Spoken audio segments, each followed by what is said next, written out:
Shakas, aloha crafty friends, it's Maka from Makaz Home. I'm back today to share with you what I've been up to. I actually got together with some girlfriends and we made some sentiments. And whatever sentiment you were stamping out, you had to stamp out enough for the other people that was there too.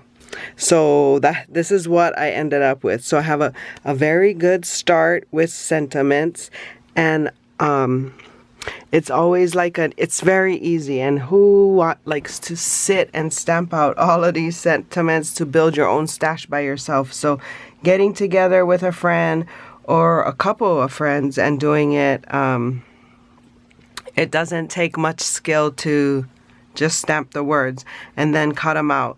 Some of them we use some sentiment dies like these, and then like these, and then one of the girls she got a new stamp and die set from Alta New, and she wanted to try it out, so she colored it and stamped it out all for us. So I already could put together a card with this and one of my many sentiments that I have.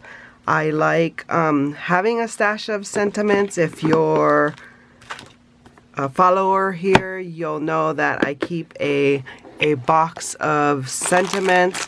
I am trying to divide them out now because I just used to have them just all thrown together in here, but I'm trying to make them into themes. Like this is happy birthday, this is Halloween, I have sympathy, cheers to you, and then I have some others because I've just started separating them out. So these that I worked on, I can add to these things and be ready to stamp away, be ready to make some cards. Sometimes I just make the card fronts and I don't put a sentiment because I'm not sure what I'm gonna do, so this helps as well. Well, I hope you guys found this informative and that you guys find time to build yourself a stash of sentiments. It does make card making so much more easier to be able to just slap a sentiment on. I mean, it does not take much. Anyway, well, I hope you guys are having a crafty day. For more videos like these, see here. And until my next video, shakas.